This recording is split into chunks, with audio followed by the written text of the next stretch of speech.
बाद आप सभी का स्वागत है। चलिए बढ़ते छत्तीसगढ़ की खबरों की ओर। बड़ी खबर रायपुर से, जहां पटवारी हड़ताल पर राज्य सरकार की बड़ी कार्रवाई। राज्य सरकार ने हड़ताल पर लागू किया एस्मा। हड़ताल की वजह से राजस्व प्रकरणों में हो रही है परेशानी। सीएम भूपेश बघेल ने दिए थे सख्त निर्देश। गृह विभाग ने हड़ताल पर एस्मा लगाने आदेश जारी किए हैं। इस वक्त की बड़ी खबर रायपुर से हम आपको बता रहे हैं, जहां पर पटवारी हड़ताल में गृह विभाग ने हड़ताल पर एस्मा लगाने के आदेश जारी किए हैं। पटवारी हड़ताल पर राज्य सरकार की बड़ी कार्रवाई हुई है। राज्य सरकार ने हड़ताल पर एस्मा लागू कर दिया है। बड़ी खबर रायपुर से, हड़ताल की वजह से राजस्व प्रकरणों में परेशानी आ रही है। सीएम भूपेश बघेल ने सख्त निर्देश दिए थे। इसे लेकर बड़ी खबर रायपुर से, गृह विभाग ने हड़ताल पर एस्मा लगाने आदेश जारी कर दिया है। पटवारी हड़ताल पर राज्य सरकार ने बड़ी कार्रवाई की है। बड़ी खबर रायपुर से, राज्य सरकार ने हड़ताल पर एस्मा लागू कर दिया है।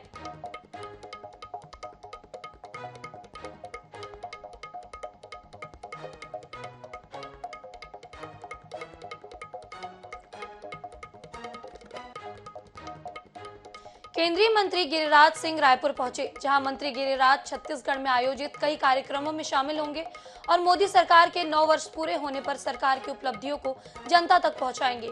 वहीं पत्रकारों से चर्चा के दौरान मंत्री गिरिराज सिंह ने प्रदेश सरकार पर जमकर निशाना साधा और राज्य सरकार की नाकामियों को गिनाया है। 10 लाख घर को वापस कर देना, ये किसका हक गया? मैं यहाँ की सरकार बघेल साहब से पूछना चाहता हूँ, ये गरीबों को घर देना, क्या आपके पास पैसे नहीं थे मैचिंग ग्रांट के लिए? आप भारत सरकार के मनरेगा से माल महाराज का मिर्जा खेले होली। ये सरकार खोखला हो चुकी है और ये छत्तीसगढ़ को धर्मांतरण का गढ़ बना दिया है। इधर छत्तीसगढ़ में एक बार फिर आयकर विभाग की टीम ने रायपुर, रायगढ़ समेत अन्य जिलों में छापामार कार्रवाई की है।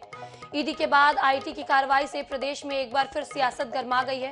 मुख्यमंत्री भूपेश बघेल एक बार फिर केंद्रीय एजेंसियों पर सवाल खड़ा करने से नहीं चूके, तो वहीं रायपुर में भाजपा सांसद सुनील सोनी ने सीएम भूपेश के बयान पर आश्चर्य व्यक्त किया है।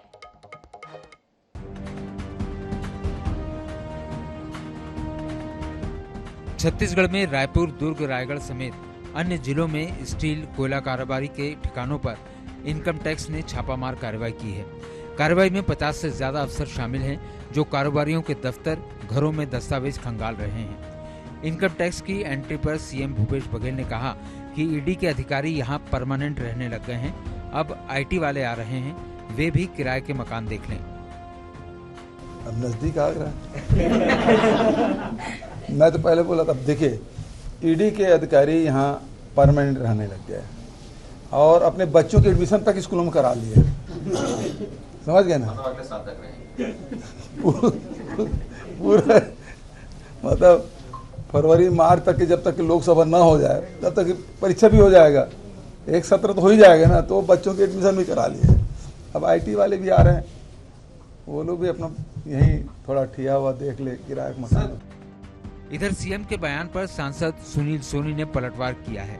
उन्होंने कहा है कि ईडी आईटी से वो लोग परेशान हैं जिन्होंने भ्रष्ट रास्ता अपनाया है, जिन्होंने छत्तीसगढ़ का पैसा लूटा है। मुख्यमंत्री इस मामले में कई बार बयान दे चुके हैं, ये आश्चर्य की बात है।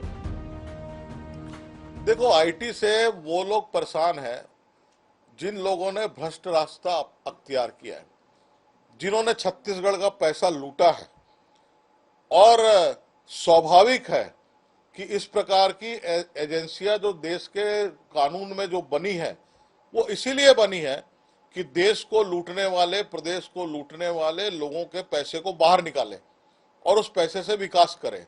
और ये अपना काम कर रही है ईडी वगैरह सारे लोग मिलकर जो है, उससे भूपेश बघेल जी सबसे ज्यादा तिलमिलाए। मैं देख रहा हूं कि कम से कम 2 दर्जन बार उन्होंने इन 1.25 साल के अंदर में ईडी के प्रति उन्होंने नाराजगी जाहिर कर चुकी है। ये अपने आप में एक आश्चर्य है। छत्तीसगढ़ में अलग अलग मामलों में ईडी आईटी की कार्रवाई लगातार जारी है। ईडी ने आईएएस समेत कुछ प्रभावशाली लोगों की अरेस्टिंग भी की है, जिसको लेकर सियासी गलियारों में लगातार बयानबाजी का दौर जारी है। अब आईटी की रेड के बाद सियासी मिजाज में तल्खी किस तरह बढ़ेगी, ये देखना दिलचस्प होगा। रायपुर से INS 24/7 के लिए स्वप्निल गौरखेड़े की रिपोर्ट। अब बड़ी खबर रायपुर से, जहां केंद्रीय निर्वाचन आयोग की आज बड़ी बैठक। चुनावी तैयारियों को लेकर होगी बैठक, सभी कलेक्टर और एसपी होंगे शामिल। न्यू सर्किट हाउस में सुबह 9 बजे से यह बैठक होगी। चुनावी तैयारियों को लेकर यह बैठक होनी है। इस वक्त की बड़ी खबर, सभी कलेक्टर और एसपी इस बैठक में शामिल होंगे। न्यू सर्किट हाउस में सुबह 9 बजे से यह बैठक शुरू होगी। बड़ी खबर रायपुर से, केंद्रीय निर्वाचन आयोग की आज बड़ी बैठक है। आपको बता दें, इस साल छत्तीसगढ़ में चुनावी साल है, विधानसभा चुनाव है छत्तीसगढ़ में। इसे देखते हुए यह बैठक रखी गई है। सभी कलेक्टर और एसपी इसमें शामिल होंगे। न्यू सर्किट हाउस में सुबह 9 बजे से यह बैठक रखी गई है। केंद्रीय निर्वाचन आयोग की आज बड़ी बैठक रखी गई है। आपको बता दें, सभी जिलों के कलेक्टर और एसपी इस बैठक में शामिल होंगे। चुनावी तैयारियों को लेकर यह बैठक रखी गई है। इस वक्त की बड़ी खबर रायपुर से हम आपको बता रहे हैं, जहां न्यू सर्किट हाउस में 9 बजे से निर्वाचन आयोग की बैठक रखी गई है। चुनावी तैयारियों को लेकर यह बैठक हो रही है।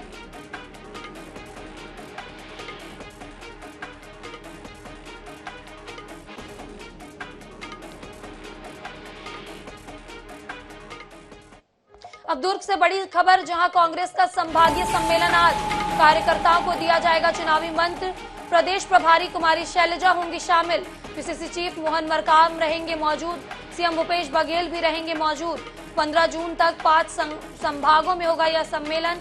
प्रदेश कुमारी पीसीसी चीफ मोहन मरकाम भी शामिल होंगे। प्रदेश प्रभारी कुमारी शैलजा भी इसमें शामिल होंगी। सीएम भूपेश बघेल भी इसमें मौजूद रहेंगे। 15 जून तक 5 संभागों में यह सम्मेलन होना है। कांग्रेस का संभागीय सम्मेलन है आज। दुर्ग जिले से बड़ी खबर, कार्यकर्ताओं को दिया जाएगा चुनावी मंत्र। बड़ी खबर दुर्ग से हम आपको बता रहे हैं, जहां प्रदेश प्रभारी कुमारी शैलजा भी शामिल होंगी। पीसीसी चीफ मोहन मरकाम, साथ ही सीएम भूपेश बघेल भी यहां पर मौजूद रहेंगे। बड़ी खबर आपको बता रहे हैं हम, जहां कार्यकर्ताओं को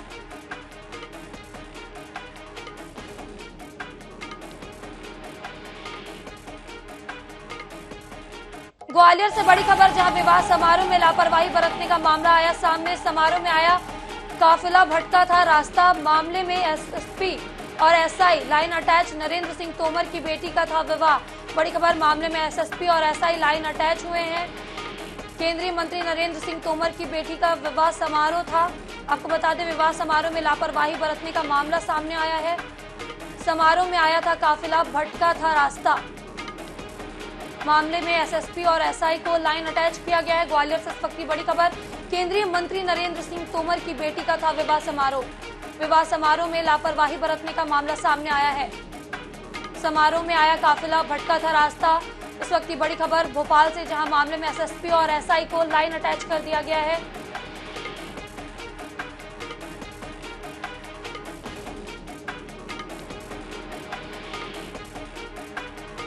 खबर पर ज्यादा जानकारी के लिए हमारे साथ हमारे संवाददाता जावेद खान जुड़े हुए हैं। जी, केंद्रीय मंत्री नरेंद्र सिंह तोमर जी के यहाँ शादी में यह मामला सामने आया, क्या कुछ है पूरा मामला? ये ग्वालियर का मामला है और इसमें सबसे बड़ी बात यह है कि एसएसपी ने सस्पेंड किया है सूबेदार और एक एसआई को लाइन हाजिर किया है। और ये केंद्रीय मंत्री नितिन गडकरी जो आए थे, परिवहन मंत्री, केंद्रीय मंत्री जो नरेंद्र सिंह तोमर की बेटी का विवाह समारोह था, जिसमें 6 जून को शामिल होने के लिए आए थे। और जब एयरपोर्ट से रवाना हुए तो उनकी सुरक्षा में जो कारगेट लगाया गया था, उस कारगेट का जो भटक गया था, उसके बाद जो कारगेट का इंचार्ज था उस काफिले को सही स्थान पर लेके गया और बाद में उस कारण से जो काफिले को मोड़ना पड़ा, उसका रूट चेंज करना पड़ा। इस लापरवाही के सामने आने के बाद जो ग्वालियर के एसएसपी हैं राजेश सिंह चंदेल, इन्होंने मामले को गंभीरता से लेते हुए ट्रैफिक पुलिस के जो सूबेदार हैं नीरज सिकरवार और पड़ाव थाने के एसआई हैं तोलाराम कुश्तवार, इनको लाइन अटैच कर दिया है और दोनों को लाइन अटैच करने के बाद कार्रवाई की गई है। सबसे बड़ी बात है कि इसी से पहले सिंधिया के काफिले में भी चूक हुई थी, इसको लेकर अब बहुत ग्वालियर पुलिस सतर्कता बरतती है। लेकिन ये दूसरी बार चूक हुई है जिसमें सिंधिया के काफिले में जो चूक हुई थी उसके तहत करीब 14 पुलिसकर्मियों को निलंबित कर दिया गया था। लेकिन ये दूसरा मामला है जिसमें इस तरह की घटना सामने आई है और इसमें एसएसपी ने गंभीरता दिखाते हुए दोनों जिम्मेदार है सूबेदार ट्रैफिक और एसआई को लाइन हाजिर कर दिया है। जी, तमाम जानकारी के लिए आपका बहुत बहुत धन्यवाद जावेद। एक बार फिर आपको बता दें, समारोह में काफिला भटका था रास्ता। मामले में एसएसपी और एसआई को लाइन अटैच किया गया है। ग्वालियर से बड़ी खबर हम आपको दिखा रहे हैं, जहां केंद्रीय मंत्री नरेंद्र सिंह तोमर की बेटी के विवाह में यह मामला सामने आया था। विवाह समारोह में लापरवाही बरतने का यह मामला है। समारोह में आया काफिला रास्ता भटक गया था। मामले में एसएसपी और एसआई को लाइन अटैच किया गया है।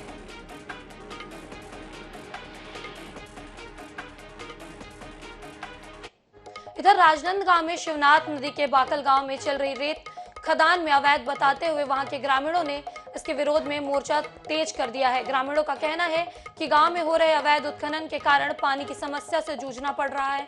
ग्रामीणों को पेयजल के लिए 2 किलोमीटर दूर गांव से पानी लाना पड़ रहा है। मामले में प्रशासन के कई बार शिकायत की गई है। रेत का उत्खनन रोकने के लिए ग्रामीणों ने रेत से भरी हाईवा को रोककर पुलिस प्रशासन और ठेकेदार के खिलाफ जमकर नारेबाजी की। गलत ये है क्योंकि जहाँ अपने क्षेत्र से निकालना चाहिए उसको जो अलग है, मगर ये गलत ऐसा हो रहा है कि मेरे घर में भी बोर है तो उसमें पानी नहीं आ रहा है। आज मैं ऐसी 5 नहीं 10 व्यक्ति को बोल चुका हूँ पूरे गांव में ना, जो ऐसे उत्खनन जो करते हैं उसमें पानी नहीं आ रहा है। हमारे यहाँ एक ही समस्या सर, ये रेत का मामला लगभग 20 साल से चल रहा है और 20 साल से अवैध खनन किया जा रहा है दूसरे अंदाज द्वारा, और बार बार पिछले साल भी इसका विवाद चला था और 25 से 30 फीट शासन द्वारा 62,75,250 रुपया को उसके ऊपर पेनाल्टी ठोका था अवैध खनन के लिए। अवैध खनन पाया गया शासन के टीम से। छत्तीसगढ़ में शराबबंदी का मुद्दा एक बार फिर गर्म है। सीएम भूपेश बघेल ने शराबबंदी को लेकर 2 टूक लहजे में कहा है कि मैं कोई ऐसा काम नहीं करूंगा जिससे लोगों की जान चली जाए। वहीं सीएम के इस बयान पर विपक्ष एक बार फिर हमलावर है। आखिर सीएम ने क्यों कहा मैं शराबबंदी नहीं नशाबंदी चाहता हूं? देखिए इस रिपोर्ट में। शराबबंदी का मुद्दा 2018 के चुनाव से ही छत्तीसगढ़ की राजनीति में अहम बना हुआ है। 2023 के विधानसभा चुनाव से पहले एक बार फिर शराबबंदी को लेकर सत्ता पक्ष और विपक्ष आमने सामने हैं। पूर्व मुख्यमंत्री डॉक्टर रमन सिंह ने बीते दिनों शराबबंदी का वादा भी कर डाला। इधर सीएम भूपेश बघेल ने साफ कर दिया है कि वे फिलहाल शराबबंदी को लेकर कोई निर्णय नहीं करने जा रहे हैं। ऐसे में भाजपा सरकार पर वादा खिलाफी का आरोप लगा रही है। भाजपा सांसद सुनील सोनी कहते हैं, अगर शराबबंदी नहीं करना था तो कांग्रेस ने गंगाजल हाथ में लेकर कसम क्यों खाई? इसके बारे में बहुत पहले भी जवाब दे चुका हूँ कि मैं ऐसे कोई काम नहीं करूँगा जिससे लोगों की जान चली जाए और ऐसा वातावरण बने। मैं चाहता हूँ कि शराबबंदी नहीं नशाबंदी होना चाहिए, है ना। गुड़ाखू, गुटखा, गांजा और तो सारी चीज़ें हैं वो भी बंद होना चाहिए, लेकिन उसके लिए वातावरण बनाना पड़ेगा। और जब समाज में इस प्रकार से वातावरण बन जाएगा तो निश्चित रूप से करेंगे। जब गंगा जल हाथ में लेकर आपने सौगंध खाई थी, उस समय आपने सर्वे नहीं किया था क्या? लेकिन उस समय आपको केवल वोट चाहिए था। और भूपेश बघेल जी, मैं आपसे पूछना चाहता हूं कि ये 3-4 महीने में कम से कम 3-4 बार जो है आपने शराब के संदर्भ में बयान दे डाले, और कांग्रेस ने जो है ऐसे माता बहनों के दर्द को जो है उसने बार बार खरोचने का काम किया। जो उन्होंने वादा किया जनता का, उन्होंने विश्वास को भंग भी किया है। शराबबंदी के मुद्दे पर भाजपा और कांग्रेस के बीच जुबानी जंग नई नहीं है, लेकिन चुनावी साल में खास तौर पर महिला मतदाताओं को रिझाने के लिए यह बड़ा मुद्दा है। यही वजह है प्रदेश में शराबबंदी तो नहीं हुई, लेकिन इसे लेकर सियासत जरूर हो रही है, और वो भी जमकर। रायपुर से INS 24/7 के लिए गौरव शर्मा की रिपोर्ट। छत्तीसगढ़ के 11 में से 6 सांसदों की सांसद निधि रोकने का मामला सामने आया है। वजह ऑडिट रिपोर्ट से जुड़ी हुई है। साथ ही यह बात भी सामने आ रही है कि कुछ सांसदों ने गाइडलाइन के अनुसार राशि खर्च नहीं की है, जिसके चलते उनकी सांसद निधि रोकी गई है। क्या है पूरा मामला, आखिर क्यों रोकी गई सांसद निधि की किश्त? देखिए इस रिपोर्ट में। प्रदेश के 11 में से 6 सांसदों को वित्तीय वर्ष 2023-24 की सांसद निधि की किस्त नहीं मिली है। दरअसल सांसद निधि से खर्च की गई राशि की ऑडिट रिपोर्ट केंद्र सरकार को भेजने का प्रावधान है। माना जा रहा है कि इन सांसदों ने अपनी रिपोर्ट केंद्र सरकार को नहीं भेजी है। इस वजह से सांसदों की किस्तें रोकी गई हैं। इस संबंध में योजना और सांख्यिकी विभाग के अफसर कहते हैं, ऑडिट रिपोर्ट भेजने के बाद ही सांसद निधि जारी की जाती है। कुछ सांसदों की ऑडिट रिपोर्ट जारी की जा रही है, जल्द ही इसे केंद्र सरकार को भेज दिया जाएगा। हालांकि सूत्र बताते हैं कि कुछ सांसदों ने गाइडलाइन के अनुसार राशि खर्च नहीं की, इस वजह से भी उनकी सांसद निधि की किस्त रोकी गई है। सांसद निधि से तो काम चल रहा है और कुछ ऑडिट का अगर राज्य सरकार की बात होगी वो क्लियर होगा। और केंद्र की सांसद निधि जो है वो जैसे ही जो है वो आपका 1 करोड़ के नीचे जब आपका पैसा बचता है तो अपने आप 2.5 करोड़ रुपया आ जाता है। तो ये पूरे देश के अंदर में एक समानता है और ये समान रूप से जो है वो सीधा आता है। इसमें सरकार का कहीं हस्तक्षेप नहीं होता, ये कंप्यूटराइज है, ये अपने आप आता रहता है। जिस राज्य ने ऑडिट नहीं दिया है, जिस राज्य ने वहाँ पे ब्यौरा नहीं दिया है, वहाँ के लोगों का जो है वो थोड़ा बहुत रुकता है, लेकिन उसको अगर क्लियर करने के बाद में वो पूरा हो जाता है। इन सांसदों की रुकी सांसद निधि मोहन मंडावी, अरुण साव, दीपक बैज, सुनील सोनी, विजय बघेल और रेणुका सिंह की ऑडिट रिपोर्ट तैयार नहीं है। इन सभी सांसदों की रिपोर्ट ऑनलाइन वेबसाइट पर पेंडिंग बताई जा रही है।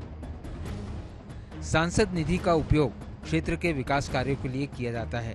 ऐसे में सांसद निधि रुकने से सांसदों को परेशानी का सामना तो करना ही पड़ेगा।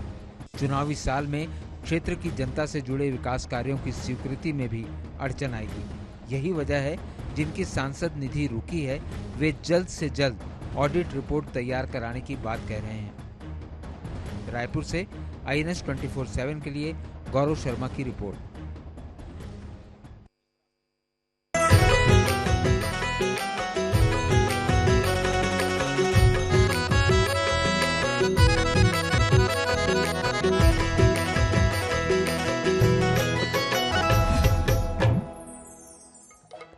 गढ़बो-नवा छत्तीसगढ़ की परिकल्पना को साकार करने की दिशा में सीएम भूपेश बघेल ने कई लोक कल्याणकारी योजनाओं को धरातल पर उतारा है। उन्हीं में से एक है लोक सेवा केंद्रों को आम लोगों की पहुंच तक लाना, ताकि उनके सरकारी काम आसानी से हो सके। वहीं अब ग्रामीण क्षेत्रों में भी लोग ई पोर्टल का भरपूर लाभ उठा रहे हैं। देखिए इस रिपोर्ट में।